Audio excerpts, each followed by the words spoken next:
عليكم ورحمة الله وبركاته.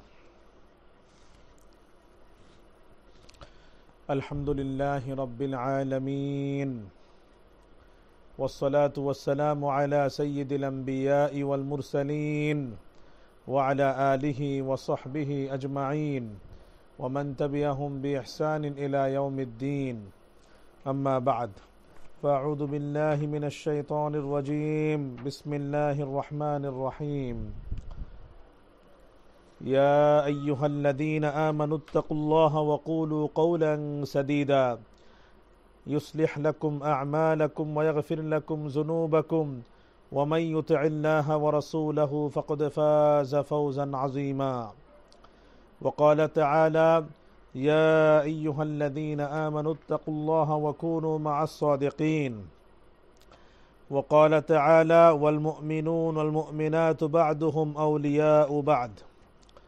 وقال رسول الله صلى الله عليه وسلم: خيركم من تعلم القرآن وعلمه. وقال عليه الصلاة والسلام: اللهم إني أسألك علما نافعا ورزقا طيبا وعملا متقبلا. وقال عليه الصلاة والسلام: اللهم إني أعوذ بك من علم لا ينفع ومن قلب لا يخشع ومن نفس لا تشبع ومن دعوة لا يستجاب لها، أو كما قال عليه الصلاة والسلام. আলহামদুলিল্লাহ, আল্লাহ তাআলার শুকর, আল্লাহ তাআলার মেহেরবানি যে আল্লাহ তাআলা আমাদেরকে একটি দ্বীনি মজলিসে কিছু দ্বীনি এবং ইমানি মুযাকারা করার জন্য, শোনার জন্য একত্রিত হওয়ার তৌফিক দান করেছেন। আলহামদুলিল্লাহ। আমাদের মজলিস শুরু হয়েছে, লম্বা একটা সময় পার হয়ে গিয়েছে, লম্বা একটা সময় অতিবাহিত হয়ে গিয়েছে। তো এই জন্য বেশি সময় নেওয়া হবে না। আশা করি আর অল্প সময় শেষ কিছু কথা আমরা বলার চেষ্টা করব ইনশাআল্লাহ, তারপর দোয়া হয়ে যাবে। যাই বলবো, আল্লাহ যেন আমাকে সহি বলার, সহজভাবে বলার তৌফিক দান করেন।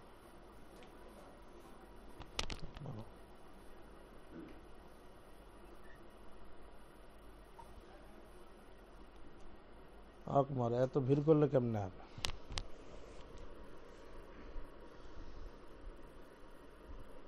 আল্লাহু আকবার কাবীরা।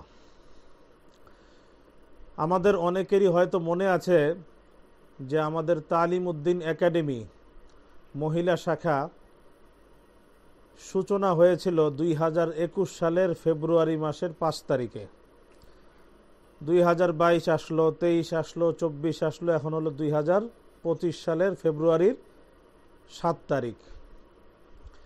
অর্থাৎ আমাদের তালিম উদ্দিন একাডেমির বয়স, মহিলা শাখার বয়স 4 বছর হয়ে গিয়েছে। তো আজকে আল্লাহর শুকর আপনারা অনেকেই উপস্থিত হয়েছেন। যদ্দূর আমার মনে পড়ে, সেই প্রথম মজলিসে আমি একটা ঘোষণা দিয়েছিলাম, শিরোনাম বলেছিলাম যে আল্লাহ যদি কখনো তৌফিক দেন তাহলে একটা আলোচনা করার ইচ্ছা আছে। সেটা হলো ইসলামের জন্য নারী, নারীর জন্য ইসলাম। ইসলামের জন্য নারী, নারীর জন্য ইসলাম। এই শিরোনামটা আমি বলেছিলাম, কিন্তু সম্ভবত করা হয়নি। আজকেও যেহেতু সময় খুবই কম, এই বিষয়ে আলোচনা আসলে অনেক লম্বা সময়ের দাবি রাখে। তারপরও অল্প কিছু আজকে মুযাকারা করার চেষ্টা করব ইনশাআল্লাহ। আমরা যদি ইসলামের ইতিহাস দেখি, কোরআন এবং সুন্নাহ দেখি এবং ইসলামের ইতিহাস দেখি, তাহলে দেখা যাবে ইসলাম নারীদের প্রতি যেই ইহসান এবং অনুগ্রহ করেছে, দুনিয়ার আর কোনো ধর্ম এবং মতাদর্শ সেই ইহসান এবং অনুগ্রহ করতে পারেনি। ইসলাম নারীদেরকে অকৃপণ দানে ধন্য করেছে, যেটা আমি ইতিপূর্বে বেশ কিছু মজমা আলোচনাও করেছি। নারীর জন্য ইসলাম কি করেছে? মা হিসাবে, স্ত্রী হিসাবে, কন্যা সন্তান হিসাবে, বোন হিসাবে ইসলাম নারীকে যা দিয়েছে, দুনিয়ার কোনো ধর্ম এবং মতাদর্শ তা দিতে পারেনি। ইতিপূর্বে এই বিষয়ে আলোচনা হয়েছে, যদিও এটা আরও আলোচনার দাবি রাখে। যেমনিভাবে ইসলাম নারীকে অকৃপণ দানে ধন্য করেছে, নারীর জন্য ইসলামের যেমন অনেক দান, নারীর জন্য যেমনিভাবে ইসলামের অনেক দান, ঠিক তদ্রূপ ইসলামের প্রতিও নারীর রয়েছে অনেক অবদান। ইসলাম নারীকে দান করেছে, আর নারী ইসলামের জন্য অবদান রেখেছে, অনেক অবদান। একদম ইসলামের শুরু থেকে নিয়ে, প্রাথমিক যুগ থেকে নিয়ে যদি আমরা ইতিহাস দেখি, দেখা যাবে ইসলামের জন্য যে অবদান নারীরা রেখেছে সেটা অকল্পনীয়। শুরু থেকে, একদম ইসলামের শুরু থেকেই ইসলামের দুর্যোগ এবং দুর্বিপাকের সময়, বিপদ আপদে ইসলামের পাশে দাঁড়িয়েছে নারীরা। অনেক ঘটনা আছে। একটা ঘটনা তো আমি প্রায় শুনাই। রসুল করিম সাল্লাল্লাহু আলাইহি ওয়াসাল্লাম, সহিহ বুখারীর 3 নম্বর হাদিস, আম্মা জান আয়েশা রাদিয়াল্লাহু তাআলা আনহা বলেছেন, যখন আল্লাহর রাসূলের প্রতি ওহী নাজিল হলো, তখন আল্লাহর রাসূলের মধ্যে এক ধরনের অস্থিরতা এবং ভীতি কাজ করছিল। উনি ঘরে এসে পেরেশান, বলছেন জাম্মিলুনি জাম্মিলুনি, আমাকে কম্বল দাও কম্বল দাও। যখন হযরত খাদিজা রাদিয়াল্লাহু তাআলা আনহা জিজ্ঞাসা করলেন কি হয়েছে আপনার, তখন উনি সব খুলে বললেন এবং বললেন, লাকাদ খাশিতু আলা নাফসি, আমার তো নিজের উপর খুব শঙ্কা হচ্ছে, ভয় হচ্ছে, এত গুরুভার দায়িত্ব আমি বহন করতে পারবো কিনা। তখন রসুল করিম সাল্লাল্লাহু আলাইহি ওয়াসাল্লামকে সান্ত্বনার বাণী শুনিয়েছে হযরত খাদিজা রাদিয়াল্লাহু তাআলা আনহা। তো যখন রসুল করিম সাল্লাল্লাহু আলাইহি ওয়াসাল্লাম বললেন লাকাদ খাশিতু আলা নাফসি, আমার তো বড় ভয় হচ্ছে, তখন হযরত খাদিজা রাদিয়াল্লাহু তাআলা আনহা অভয় দিলেন, সান্ত্বনা দিলেন, যেটা হাদিসের কিতাবে এখনো সংরক্ষিত আছে। বলিষ্ঠ কণ্ঠে উনি বললেন, সহিহ বুখারীর হাদিস 3 নম্বর হাদিস, কাল্লা লা ইউখজিকাল্লাহু আবাদা, কখনো না, আল্লাহ আপনাকে কখনোই বিব্রতকর অবস্থায় ফেলবেন না। আল্লাহ আপনাকে একা ছেড়ে দিবেন না। আল্লাহ আপনাকে কখনোই অপদস্থ করবে না। ইন্নাকা তাহমিলুল কাল্লা ওয়া তাকসিবুল মাদুম ওয়া তাকরিদ দাইফ ওয়া তাসিলুর রহিম ওয়া তুঈনু আলা নওয়াইবিল হক, আপনি মানুষের বোঝা বহন করেন, উপার্জনহীনের উপার্জনের ব্যবস্থা করেন, মেহমানদের একরাম করেন, আত্মীয়তার সম্পর্ক রক্ষা করেন, এবং দুর্যোগের সময় আপনি মানুষের দিকে সহযোগিতার হাত বাড়িয়ে দেন। আপনার মধ্যে এতগুলো গুণের সমাবেশ ঘটেছে, সেই আল্লাহ আপনাকে কখনোই বিব্রতকর অবস্থায় ফেলবেন না, কখনো সেই আল্লাহ আপনাকে একা ছেড়ে দিবে না, সেই আল্লাহ কখনো আপনাকে লাঞ্ছিত করবে না। তো রাসূল করিম সাল্লাল্লাহু আলাইহি ওয়াসাল্লাম এই দায়িত্ব কিভাবে পালন করবে, আল্লাহ রাসূল যখন শঙ্কিত, ঠিক সেই মুহূর্তে তাকে অভয়বাণী শুনিয়েছেন কে? একজন নারী, সে হলো হযরত খাদিজা রাদিয়াল্লাহু তাআলা আনহা। তারপর আল্লাহ রাসূল দাওয়াত দেওয়া শুরু করলেন, ঈমানের দাওয়াত শুরু করলেন, তাওহীদের দিকে দাওয়াত শুরু করলেন, মক্কার মুশরিকদেরকে আল্লাহর একত্ববাদের দিকে দাওয়াত দেওয়া শুরু করলেন। যখন আল্লাহ রাসূলকে মক্কার মুশরিকরা কষ্ট দিত, আল্লাহ রাসূলকে থুতু দিত, তখন এই নারীরাই আল্লাহ রাসূলের পাশে দাঁড়িয়েছে। ঘটনা আছে আল মুআজামুল কাবীর তাবারানী 3373 নম্বর হাদিস, এবং হাদিসের সনদও সহিহ। হারিস ইবনুল হারিস রাদিয়াল্লাহু তাআলা তখনও মুসলমান হন নাই। উনি বলেন, একদিন কুনতু মা আবি, আমি আমার পিতার সঙ্গে ছিলাম। ফাকুলতু মান হাউলাইল জামাআ, ক্বালা ইজতামাউ আলা সাবিইন লাহুম। একদিন আমি আমার পিতার সঙ্গে ছিলাম মক্কায়, হঠাৎ দেখি এক জায়গায় লোকজনের জটলা। আমি বাবাকে জিজ্ঞাসা করলাম, এখানে এত লোকজনের জটলা কেন? উনি উত্তর দিল, এক ধর্মত্যাগী এখানে বের হয়েছে, মানুষকে উল্টাপাল্টা কথা বলে, তার কাছেই লোকজন জটলা করেছে। ফানাজালনা ফাইদা রাসূলুল্লাহ সাল্লাল্লাহু আলাইহি ওয়াসাল্লাম ইয়াদউন নাস ইলা তাওহীদিল্লাহি আযজা ওয়া জাল্লা ওয়াল ঈমান ওয়া হুম ইউযুনা ওয়া ইয়ারুদ্দুনা আলাইহি। যখন আমরা উপত্যকা থেকে নিচে নামলাম, তখন দেখি রাসূল করিম সাল্লাল্লাহু আলাইহি ওয়াসাল্লাম মানুষকে তাওহীদের দিকে, ঈমানের দিকে দাওয়াত দিচ্ছে, আর তখন এই মক্কার মুশরিকরা আল্লাহর রাসূলকে প্রত্যাখ্যান করছে এবং তাকে কষ্ট দিচ্ছে। এইভাবে চলছে হাত্তা ইনতাসাফান নাহার ওয়ানসাদাতিন নাস, অবশেষে দ্বিপ্রহরের সময় হয়ে গেল, সূর্য মাথার উপর উঠে গেল।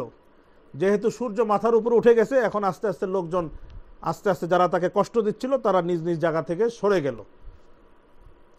ঠিক সেই মুহূর্তে দেখতে পেলাম একটা মেয়ে, আকবালাতিন ইমরাআহ, একটা মেয়ে ছুটে আসলো আল্লাহ রাসূলের কাছে, তাহমিলু কাদআন ওয়াল মিনদিলান, তার হাতে পাত্র ছিল, পানির পাত্র এবং একটা রুমাল ছিল। রাসূল করিম সাল্লাল্লাহু আলাইহি ওয়াসাল্লাম কি করলেন, ফাতানাওয়ালাহু মিনহা ওয়া তাওয়াদ্দা ওয়া শারিব, সেই মেয়েটার হাত থেকে সেই পাত্রটা নিলেন, পানি পান করলেন এবং ওযু করলেন। এবং সেই মেয়েটাকে বললেন, লা তাখাফি আলা আবিক, তুমি তোমার পিতার জন্য ভয় পেও না, আশঙ্কা করো না, ভয় করো না তোমার পিতার জন্য। তো এই হারেস ইবনে হারেস তখন বলে যে আমি আমার পিতাকে জিজ্ঞেস করলাম, মান হাদিল বিনত, এই মেয়েটা কে? তখন আমার পিতা উত্তর দিল, হাদিহি যায়নাব বিনতুহু, এই মেয়েটার নাম হলো যায়নাব, সে হলো এই যে মুহাম্মদের কন্যা। তো রাসূল করিম সাল্লাল্লাহু আলাইহি ওয়াসাল্লাম যখন ঈমান এবং তাওহীদের দিকে দাওয়াত দিচ্ছিল, যখন মক্কার মুশরিকরা তাকে কষ্ট দিত, প্রত্যাখ্যান করত, এবং আল্লাহ রাসূল দাওয়াত দিতে দিতে ক্লান্ত হয়ে যেতেন, শ্রান্ত হয়ে যেতেন, অবসন্ন হয়ে যেতেন, তখন যেই মেয়েটা পানি নিয়ে এসে ওনাকে খেদমত করত, ওনাকে পানি পান করাতো, সেই মেয়েটা ছিল আর কে? রাসূল করিম সাল্লাল্লাহু আলাইহি ওয়াসাল্লামের কন্যা যায়নাব রাদিয়াল্লাহু তাআলা আনহা। ইনিও ছিলেন একজন নারী। ইনিও কে ছিল? একজন নারী। তো ইসলামের শুরু থেকে নিয়ে, ইসলামের প্রথম যুগ থেকে নিয়ে, আল্লাহ রাসূলের যুগ থেকে নিয়ে ইসলামকে সঙ্গ দিয়েছে, ইসলামের জন্য অবদান রেখেছে এই নারীরা। বুঝতে পেরেছ? এই জন্য ইসলামও যেমন নারীকে দান করেছে, ঠিক তদ্রুপ নারীরাও ইসলামের জন্য অবদান রেখেছে। আল্লাহ তাআলা আমাদের এই যুগের মা বোনরা যেন সেই যুগের মা বোনদের মতো ইসলামের জন্য অবদান রাখতে পারে, ত্যাগ স্বীকার করতে পারে, আল্লাহ সবাইকে তৌফিক দান করেন। এইভাবে আল্লাহ রাসূল মক্কার মধ্যে দাওয়াত দেওয়া শুরু করলেন, মক্কার মানুষকে দাওয়াত দেওয়া শুরু করলেন। তখন মক্কার মানুষকে হেদায়েতের পথে আনার জন্য যেভাবে আল্লাহ রাসূল এবং সাহাবায়ে কেরাম, পুরুষ সাহাবীগণ চেষ্টা করেছে, মেহনত করেছে, ঠিক সাথে সাথে ওই সময়ের যারা নারীরা ইসলাম গ্রহণ করত, ঈমান আনত, তারাও ইসলাম যেন ঘরে ঘরে চলে যায়, এটার জন্য তারাও মেহনত করত, তারাও চেষ্টা মেহনত করত। আজীব আজীব ঘটনা আস, লম্বা একটা ঘটনা, উজদুল গাবার ৭৪৯৪ নাম্বার হাদিস, লম্বা ঘটনা। ইবনে আব্বাস রাদিয়াল্লাহু তাআলা আনহু বলেন, ওয়াকা ফি কলবি উম্মি শারীক আল ইসলাম ওয়া হিয়া বিমক্কা ফাআসলামাত। উম্মে শারীক নামে এক মহিলা ছিল মক্কায়, তার দিলের মধ্যে ইসলাম গ্রহণের আগ্রহ জন্ম নিল, তিনি ইসলাম গ্রহণ করলেন। সুম্মা জাআলাত তাদখুলু আলা নিসাই কুরাইশ সিররা, এরপর সে গোপনে কুরাইশ মহিলাদের ঘরে যেত, ফাতাদউহুন্না ওয়া তুরাগিবুহুন্না ফিল ইসলাম, এবং কুরাইশের নারীদেরকে ইসলামের প্রতি উদ্বুদ্ধ করত যে তোমরাও ইসলাম গ্রহণ করো, এটাই নাজাতের পথ। গোপনে মক্কার মুশরিক নারীদের সাথে উম্মে শারীক রাদিয়াল্লাহু দেখা করতেন এবং তাদেরকে ইসলামের দাওয়াত দিতেন। হাত্তা যাহারা আমরুহা লি আহলি মক্কা, হঠাৎ একদিন উম্মে শারীক যে এইভাবে গোপনে ইসলামের দাওয়াত দেয়, এটা মক্কাবাসী জেনে ফেলল। ফাআখাযুহা ওয়া ক্বালু লাহা লাউলা কওমিক লাফআলনা বিক ওয়া ফাআলনা বিক ওয়ালাকিন্নাকা সারুদ্দাকি ইলাইহিম। মক্কার মুশরিকরা তাকে গ্রেফতার করে ফেলল এবং বলল, তোমার কওম যদি তোমার সঙ্গে না থাকতো তাহলে আজকে তোমার খবর করে ছাড়তাম। এই বলে ফাহামালুনি আলা বাঈর সুম্মা তারাকুনি সালাসান লা ইউতঈমুনি ওয়া লা ইয়াসকুনি, এই বলে তারা আমাকে একটা উটের উপর সওয়ার করালো, 3 দিন পর্যন্ত তারা আমাকে ফেলে রেখেছিল। তার এই 3 দিনে না আমাকে কোনো খাবার দিয়েছে, না আমাকে কোনো পানি দিয়েছে। উনি বলেন, ফামা আতাত আলাইয়া সালাস হাত্তা মা ফিল আরদি শাইউন আসমাউ, এমনকি 3 দিন পরে যখন অতিবাহিত হলো এরকম দানা পানি ছাড়া, তখন আমার অবস্থা এমন দাঁড়ালো আমি কারো কথাও শুনতে পারতাম না, কারো কথাও বুঝতে পারতাম না। দেখেন ইসলামের জন্য কেমন অবদান রেখেছে উম্মে শারীক রাদিয়াল্লাহু তাআলা আনহা। ইনিও ছিলেন একজন নারী, ইনিও ছিলেন একজন নারী, উম্মে শারীক রাদিয়াল্লাহু তাআলা আনহা। তো এইভাবে আল্লাহ রাসূলের দাওয়াত, ওনার দিন যেন সব ঘরে ঘরে চলে যায়, এটার জন্য সেই সময়ের উম্মে শারীক রাদিয়াল্লাহু তাআলা আনহা এইভাবে অবদান রেখেছে, মক্কার মুশরিকদের ঘরে ঘরে যেতেন এবং এই অবদানগুলো রেখেছে।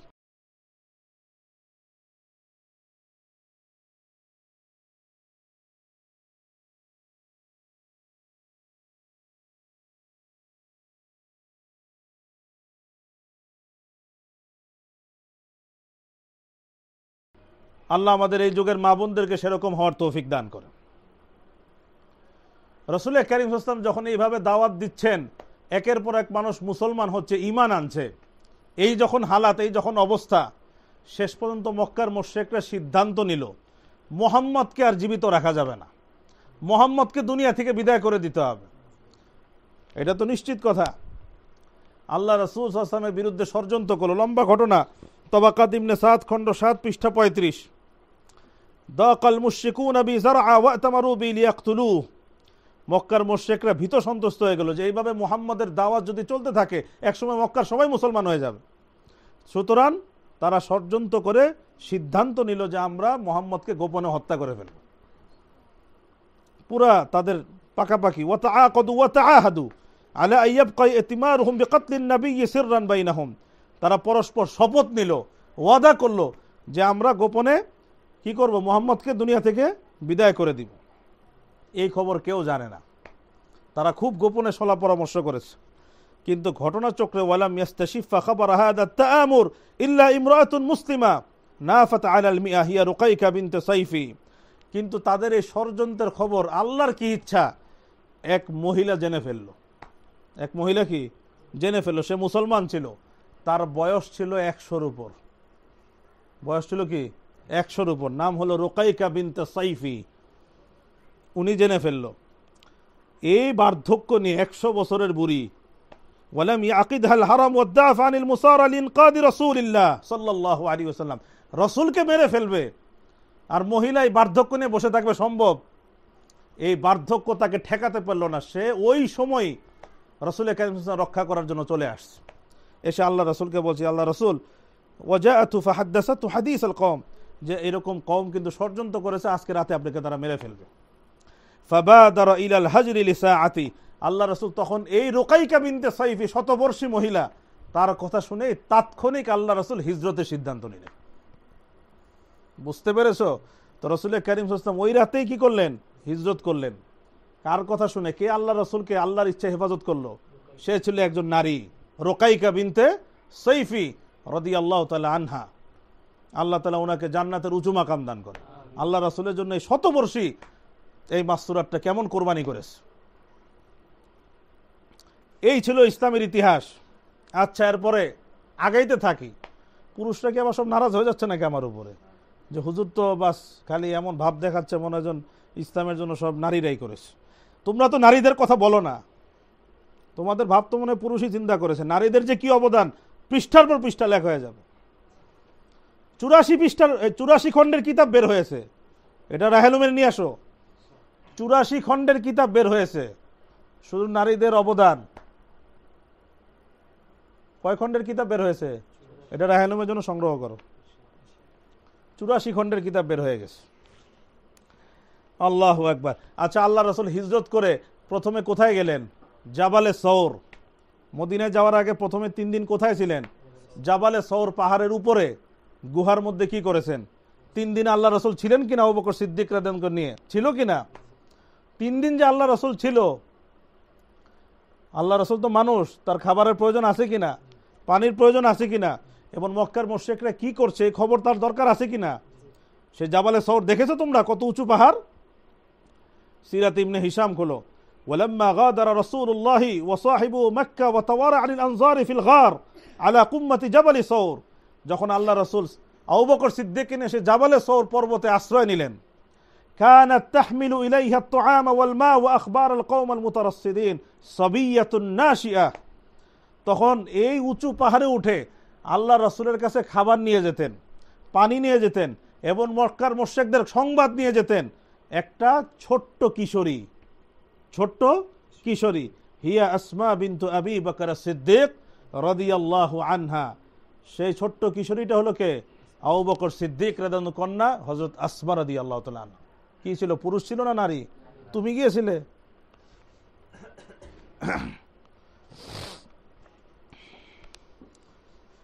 দেখেন ইসলামের জন্য কি অবদানটা রেখেছে নারীরা, কি অবদান রেখেছে। নারীকেও ইসলাম অকৃপণ দানে ধন্য করেছে, আর নারীরাও ইসলামের জন্য সর্বোচ্চ অবদান রেখেছে। এখন আল্লাহ রাসূল মদিনায় গেলেন। মদিনায় যাওয়ার পরে মক্কার মুশরিকরা বিভিন্ন ষড়যন্ত্র শুরু করলো, মদিনায় আক্রমণ করলো। তো আল্লাহ রাসূলকে মক্কার মুশরিকদেরকে প্রতিহত করার জন্য জিহাদ করতে হয়েছে কি হয় নাই? জিহাদ করতে হয়েছে কি না? আল্লাহ রাসূলকে জিহাদ করতে হয়েছে। অনেকেরই হয়তো জানা নাই, আমরা তো মনে করি পুরুষরাই হয়তো জিহাদ করেছে, পুরুষ সাহাবীরাই জিহাদ করেছে কাফেরদের সাথে, আর নারীদের মনে হয় জিহাদের ময়দানে কোনো অবদান নাই। এরকমই তো তুমি চিন্তা করছো নাকি? হ্যাঁ, নারী তো নারী, আবার জিহাদ করলো কেমনে, সে কি অবদান রেখেছে? আরে পুরুষ মুজাহিদ সাহাবীরা যে জিহাদ করেছে তাদের পিছনে নারীদের কি ছিল, অবদান ছিল। সহিহ মুসলিমের হাদিস 4690 নম্বর হাদিস, উম্মে আতিয়া আল আনসারী রাদিয়াল্লাহু তাআলা আনহা, উম্মে আতিয়া আল আনসারী রাদিয়াল্লাহু তাআলা আনহা উনি বলেন, গাযাউতু মা রাসূলিল্লাহি সাবআ গাযাওয়াত আখলুফুহুম ফি রিহালিহিম ফাসনাউ লাহুম আত-তাআম ওয়া উদাউল জারহা ওয়া আকুমু আলাল মারদা। আমি আল্লাহ রাসূলের সাথে 60টা জিহাদে অংশগ্রহণ করেছি। কয়টা? 60টা জিহাদে অংশগ্রহণ করেছি। আমরা কি করতাম? পুরুষরা জিহাদ করতাম, আমরা তাঁবুতে থাকতাম পিছনে। আর কি করতাম? ফাসনাউ লাহুম আত-তাআম, মুজাহিদ সাহাবীদের জন্য আমরা খাবার তৈরি করতাম, খাবার রান্না করতাম।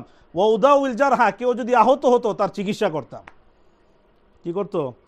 ওয়া আকুমু আলাল মারদা, এবং কেউ যদি অসুস্থ হতো কোনো কারণে তাদের দেখভাল করতাম। কে?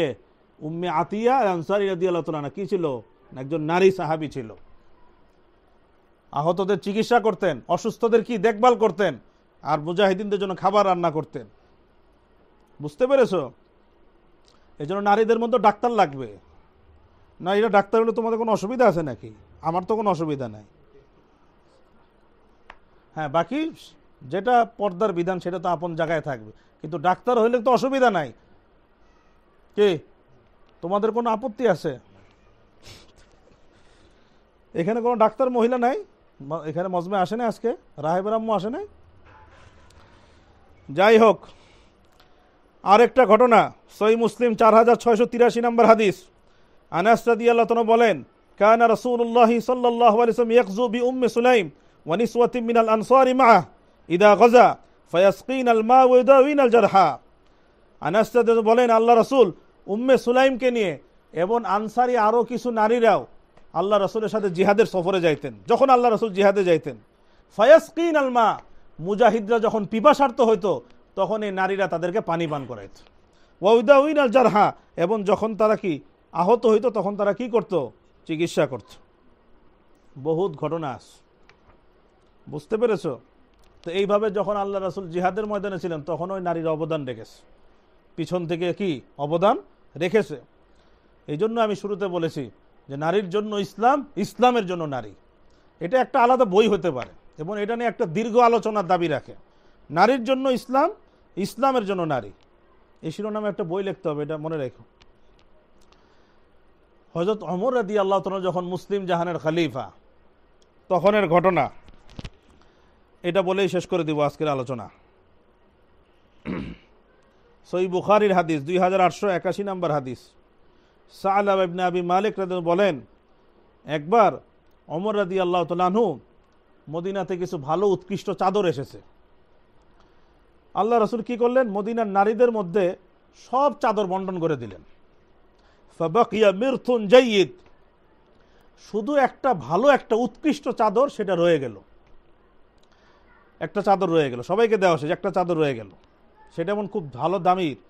ফাকালা বা'দু মান ইনদা ইয়া আমিরাল মুমিনিন আতি হাদা ইবনাত রাসূল আল্লাতী ইনদাক তুরিদুনা উম্মে কুলসুম বিনতে আলী।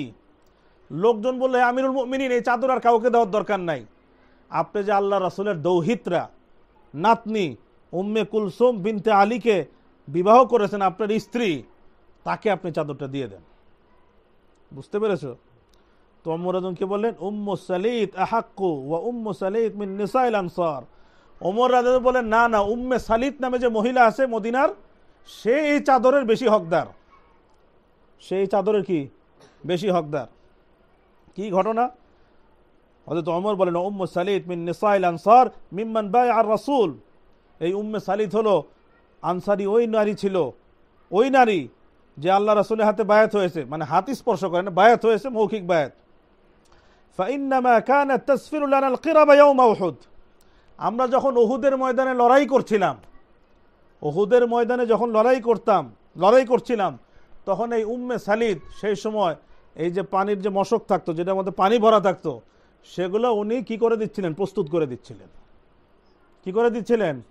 উনি প্রস্তুত করে দিচ্ছিলেন আমাদেরকে, উনি প্রস্তুত করে দিয়েছে। সেই সময় যখন জিহাদের ময়দানে কি পরিমাণ পানির পাত্রের প্রয়োজন, পানির মশকের প্রয়োজন, উনি কি করে দিয়েছেন এগুলো। সুতরাং আজকে এই চাদর এই উম্মে সালিদকে দান করো, ওনাকে দিয়ে দাও। এইভাবে ইসলামের শুরুর থেকেই, মানে আমি অল্প কিছু ঘটনা শোনালাম, এটা অনেক লম্বা ইতিহাস। এই জন্য যেটা শুরুতেই বলেছিলাম যে নারীর জন্য ইসলাম, ইসলামের জন্য নারী।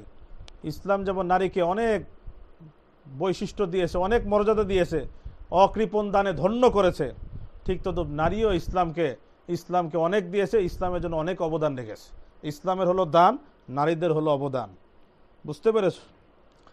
তো আজকে এখানে এই মাস্তুরাতের মজলিসে আমার একটাই কথা, যে আজকে আমরা চাই আমাদের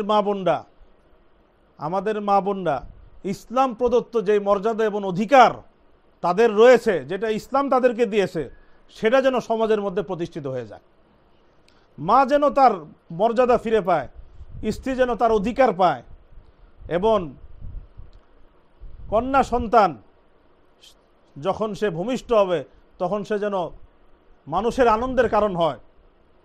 ইসলাম যত দিক থেকে নারীকে মর্যাদা দিয়েছে, সেটা যেন আবার প্রতিষ্ঠিত হয়ে যায়। এটা আমাদের লক্ষ্য উদ্দেশ্য।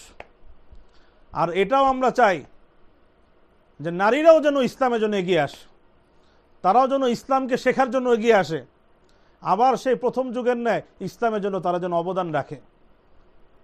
তো আপনাদের এই কাজটাকে সহজ করার জন্যই আমরা এখানে তালিমউদ্দিন একাডেমির মহিলা শাখার ইন্তজাম করেছি, যাতে আপনারা এখানে এসে কোরআন শিখতে পারেন, ইসলামের মৌলিক জ্ঞান অর্জন করতে পারেন। সাথে সাথে আপনিও যেমনিভাবে আসবেন, আপনার আপনজন পরিচিতজন যারা আছে প্রতিবেশী, তারাও যেন কোরআনের ছায়া আসতে পারে, ইসলামের ছায়া আসতে পারে, তারাও যেন দ্বীন ঈমান শিখতে পারে। আপনি আপনার জায়গা থেকে আপনি সর্বোচ্চ চেষ্টা করে যান। উম্মে শারিক যেভাবে মক্কার মুশরিক নারীদের সাথে গোপনে দেখা করতে এবং তাদেরকে আগ্রহী করত, উদ্বুদ্ধ করত, আপনারা উদ্বুদ্ধ করেন, নিজেরাও দিন শেখেন, কোরআন শিখেন, সাথে সাথে অন্যদেরকেও শিখতে উদ্বুদ্ধ করেন। আর সেটার জন্য এখন আপনাদের জন্য এই উপযুক্ত তালিমউদ্দিন একাডেমি আল্লাহ তাআলা এখানে কি করে দিয়েছে? প্রস্তুত করে দিয়েছে। এখানে এসে আপনারাও দিন শিখেন, ঈমান শিখেন, কোরআন শিখেন, ফরজাইন ইলম শিখেন, এবং সাথে সাথে আপনারা পুরো এলাকার মধ্যে আপনাদের আশেপাশের প্রতিবেশী, আপনজন পরিচিতজন যারা আছে, এমনকি আপনাদের পরিবারের পুরুষ সদস্য যারা আছে, আপনাদের সন্তান যারা আছে স্কুলে পড়ে, তাদেরকেও আপনারা তালিমউদ্দিন একাডেমি পুরুষ শাখা আছে সেখানে পাঠিয়ে দেন। আমি আশা করব আমাদের মা বোনরা আজকের এই মজমার পর থেকে নিজেরাও ইহতেমামের সাথে, গুরুত্বের সাথে তালিমউদ্দিনে পড়াশোনা করবে এবং পুরো এলাকায় তারা দাওয়াতি কাজ করবে ইনশাআল্লাহ। আল্লাহ আমাদের এখানে মা বোনদের সবাইকে তৌফিক দান করেন। আমরা আরেকটা কথাও বলেছি এবং প্রদর্শনী হয়েছে যে আমাদের এখানে মাদানী মক্তব আছে, বালক শাখাও আছে, বালিকা শাখাও আছে। বালক শাখা এবং বালিকা শাখা আছে। বর্তমানে অনেক মারাই পেরেশান থাকে, স্কুলে দিব নাকি মাদ্রাসায় দিব। স্কুলেতে দিব, কিন্তু হয়তো সে দুনিয়াতে কিছু জিনিস শিখবে, দুনিয়াতে চলতে পারবে, কিন্তু আবার সে যদি অবাধ্য হয়ে যায়, দিন থেকে দূরে সরে যায়, একটা পেরেশানি কাজ করে। আবার অনেকে চিন্তা করে না মাদ্রাসায় দিব, আমার আখেরাত সুন্দর হবে, কবর সুন্দর হবে, তারও দিন ঈমান সুন্দর হবে, কিন্তু সে যদি আবার সমাজের চোখে ছোট হয়ে যায়, সমাজের প্রয়োজনীয় জ্ঞান থেকে বঞ্চিত হয়ে যায়, একটা অস্থিরতা মা বোনদের মধ্যে কাজ করে। কোথায় দিবে তার বাচ্চাদেরকে? তো যারা এখনো তাদের বাচ্চাদেরকে কোনো স্কুল বা মাদ্রাসায় দেয় নাই, যদি আপনাদের আস্থা হয়, আপনাদের যদি ভরসা হয়, আপনাদের দিল যদি অগ্রসর হয়, তাহলে আমি আপনাদেরকে আহ্বান জানাবো, আপনারা মাদানী মক্তবে আপনার সন্তানকে দেন, যদি আপনার আস্থা হয়। আস্থা না হলে দেওয়ার দরকার নাই। যদি আপনি এতেমাদ হয় দেন, আশা করি এখানে সে জাগতিক কল্যাণ, জাগতিক জ্ঞান এটাও সে অর্জন করবে, ঊর্ধ্ব জাগতিক জ্ঞান সেটাও সে অর্জন করবে। জাগতিক জ্ঞান এবং ঊর্ধ্ব জাগতিক জ্ঞান দুইটাই এখান থেকে সে অর্জন করবে। রব্বানা আতিনা ফিদ দুনিয়া হাসানা ওয়া ফিল আখিরাতি, দুনিয়ার কল্যাণও সে অর্জন করবে, আখিরাতের কল্যাণও সে অর্জন করবে। যদি আপনাদের এরকম কোনো সন্তান থাকে, ছেলে হোক মেয়ে হোক, মাদানী মক্তবে আগামী পহেলা রমাজান থেকে ভর্তি হবে। আপনারা যদি আপনাদের আস্থা হয় আপনারা দিতে পারেন, আমরা চেষ্টা করব, আপনারা দোয়া করবেন। আল্লাহ সবাইকে তৌফিক দান করে। কিন্তু যারা এমন আছে, যারা স্কুলে পড়ছে, যাদের সন্তানরা স্কুলে চলেই গিয়েছে, বা জেনারেল লাইনে যাদের সন্তানরা পড়েছে, চাকরি বাকরি করছে, আমরা তাদেরকে আহ্বান জানাবো যে অবশ্যই তাদেরকে আপনি স্কুলে পড়ান, আমাদের কোনো আপত্তি নাই, কিন্তু 24 ঘন্টার মধ্যে 1টা ঘন্টা তাদেরকে তালিম উদ্দিনে পাঠান। তারা যেন কমপক্ষে ফরজে আইন পরিমাণ এলেম, জরুরি এলেম, ইসলামের মৌলিক জ্ঞানটা যেন তারা অর্জন করতে পারে, তারা যেন ইমানটা শিখতে পারে, ইমানের উপর মৃত্যু পর্যন্ত যেন অটল থাকতে পারে। যদি শুরুতে মাদানী মক্তবে দেন আলহামদুলিল্লাহ, কোনো কারণে দিতে পারেন না, এবার সন্তান বড় হয়ে গেছে, স্কুলে পড়ছে, তাহলে কমপক্ষে তালিম উদ্দিন একাডেমি, এখানে যত মাস্তুরাত আছে, কেউ যেন মাদানী মক্তব এবং তালিম উদ্দিন থেকে বঞ্চিত না থাকে। কারো পরিবারের এবং আপনজন পরিচিতজন কেউ যেন মাদানী মক্তব কিংবা তালিম উদ্দিন কমপক্ষে এই 2 জায়গা থেকে যেন বিচ্ছিন্ন না থাকে, এটাই আমার আহ্বান। ঠিক আছে তো সিরাজ, নাকি সহি আছে তো নাকি? আল্লাহ সবাইকে তৌফিক দান করেন। সর্বশেষ একটা দাওয়াত দিয়ে আমি আজকের আলোচনা শেষ করে দোয়া করে দেব, এরপর আপনাদের জন্য একটু মেহমানদারি আছে, যাওয়ার সময় আপনারা নিয়ে যাবেন। আপনারা জানেন যে আমাদের এখানে একটা ফাউন্ডেশন আছে, দাওয়া ফাউন্ডেশন। এটার নাম আমরা প্রথমে দিয়েছিলাম দাওয়া ফাউন্ডেশন বাংলাদেশ, কিন্তু এখন একটু হয়তো নামটা চেঞ্জ করতে হবে, যেহেতু এটা আমরা রেজিস্ট্রেশন করতে দিয়েছি। বাংলাদেশ নামটা হয়তো থাকবে না, দাওয়া ওয়েলফেয়ার ফাউন্ডেশন এটা হয়তো হবে আর কি, ইনশাআল্লাহ। আমরা এখান থেকে সেবামূলক কাজ করার চেষ্টা করি। আপনাদের অনেকের মনে আছে, গত বছর আমি ফিলিস্তিনের জন্য আপনাদেরকে বলেছিলাম, মাশাআল্লাহ নারীরা একদম মানে কি পরিমাণ যে দান করেছে বলতে পারবো না, আমার মা বোনরা যে কি পরিমাণ দান করেছে। এক মাসুরাত নিজেই তার জমানো টাকা আমার কাছে পাঠিয়ে দিয়েছে, উমরায় যাবে জমিয়েছিল টাকা, ফিলিস্তিনের জন্য পাঠিয়েছে। আমি খুলে দেখি ভিতর থেকে 95,000 টাকা বের হয়েছে, শুধু এক মাস্তুরাত এই কাজ করেছে। তো আপনারা সেই সময় দিয়েছিলেন, আল্লাহর মেহেরবানি, আল্লাহর শকর, আমরা ফিলিস্তিনে 21 লক্ষ টাকার মতো পাঠিয়েছি আলহামদুলিল্লাহ, 21 লক্ষ টাকার মতো পাঠিয়েছি আলহামদুলিল্লাহ। এরপরে আমাদের কোরবানির সময় আমরা কোরবানির গোশত বিতরণ করেছি এলাকায়। অনেক পরিবার এমন আছে মানুষের কাছে চাইতে পারে না, কিন্তু নিজেরাও কোরবানি দিতে পারেন, এরকম প্রায় 85 পরিবার। তারপর আমরা গরমের সময় এলাকায় পানি পান করিয়েছি। তারপরে বন্যার্তদের সময়, বন্যার্তদের সময় প্রায় 10 লক্ষ টাকার, আপনারা অংশগ্রহণ করেছেন, 10 লক্ষ টাকার মতো আমরা বন্যার্ত এলাকায় গিয়ে আমরা দিয়ে এসেছি। তারপরে যে শীত গেল, যে শীতের সময় আমরা 4 পর্বে ঢাকা শহরের অনেক রাস্তাঘাটে পড়ে থাকে আমরা শিশু পেয়েছি, মারা তাদের সন্তানকে রাস্তাঘাটে পড়ে রয়েছে। আমরা তো আল্লাহর শুকর অনেক ভালো আছি, এরকম আমরা পেয়েছি। তো ঢাকা শহরেও প্রায় এরকম আমরা 2 পর্বে 150-র মতো দিয়েছি, রাস্তাঘাটের মানুষজনকে দিয়েছি। তারপরে কুড়িগ্রামে 180 পরিবার, 180 পরিবারকে আমরা দিয়েছি কুড়িগ্রামে। এক এক পরিবারের জন্য কম্বল ছিল একটা, চাদর ছিল একটা, হুডি ছিল, কানটুপি ছিল, গেঞ্জি ছিল, আমরা দিয়েছি আলহামদুলিল্লাহ। আল্লাহ তাআলা করিয়েছে, আল্লাহ শুকর। এমনকি আশেপাশের যে আমাদের প্রায় দক্ষিণ পল্লবীতে 300 বাসা আছে, 100 বাসার সিকিউরিটি গার্ডদেরকেও আমরা কি করেছি, শীতের চাদর দিয়েছি। আপনারা শরীক হয়েছেন অনেকে, আল্লাহ আপনাদের এই দানকে কবুল করে নেন। যদি কোনো ত্রুটি বিচ্ছুতি আমাদের দ্বারা হয়ে থাকে, আল্লাহ যেন মাফ করে দেন। তো আমাদের এই দাওয়া ফাউন্ডেশনে আপনারা ফরম আছে, আমাদের তালিম উদ্দিনে রাখা আছে, যে কেউ দাতা সদস্য হতে চায়, কত দিবেন আপনার ইচ্ছা, আপনি 10,000 টাকাও দিতে পারেন, 10 টাকাও দিতে পারেন, অসুবিধা নাই, সাধ্য অনুযায়ী আমরা এখানে সদস্য হতে পারি। তাহলে যখন আমরা যে কোনো উদ্যোগ নিব আপনাদেরকে অবগত করতে পারবো। আর দ্বিতীয়ত, আমরা এখন আপনারা জানেন ফিলিস্তিনের যুদ্ধ, সাময়িক যুদ্ধবিরতি হয়েছে, সেখানে এখন পুনর্গঠন, পুনর্বাসনের জন্য অনেক অর্থের প্রয়োজন। আমরা আবারও ডাক দিয়েছি, স্মরণ করিয়ে দিয়েছি, আল্লাহ শুকর 2.5 লাখ টাকার মতো এসেও গেছে আলহামদুলিল্লাহ। তা এখন মা বোনদের প্রতি অনুরোধ, ফিলিস্তিনের মজলুম ভাই বোনদের জন্য, মুজাহিদিনদের জন্য আমরা যে যতটুকু পারি, এই যে এখন হোক বা কিছুদিন পরে যদি দিতে চান, পরে সুযোগ থাকবে, তালিম উদ্দিনে এসে দিয়ে যাবেন আমাদের কাছে। আমরা ইনশাল্লাহ এটা ফিলিস্তিনের মজলুম মুসলমানদের জন্য, গাজার পুনর্গঠন, পুনর্বাসনের জন্য, তাদের চিকিৎসা, খাদ্যর জন্য আমরা এগুলো কি করব, পৌঁছে দিব ইনশাআল্লাহ। আর সবসময় দাওয়া ফাউন্ডেশনের সাথে, খেদমতে খালকের সাথে, মানব সেবার এই কাজের সাথে আমরা সবসময় সম্পৃক্ত থাকবো, মাদানী মক্তবের সাথে, তালিম উদ্দিনের সাথে, এমনকি খেদমতে খালক সেবামূলক এই কাজের সূত্রে আমরা দাওয়া ফাউন্ডেশনের সাথে যুক্ত থাকার চেষ্টা করব। আল্লাহ আপনাদের এই আশাকে কবুল করুক, আমাদের এই মজলিসকে কবুল করুক, এবং আমাদের সবাইকে ইসলামের জন্য অবদান রাখার, ইসলামের জন্য কাজ করার তৌফিক দান করে। ওয়া আখিরু দাওয়ানা আনিল হামদুলিল্লাহি রাব্বিল আলামিন।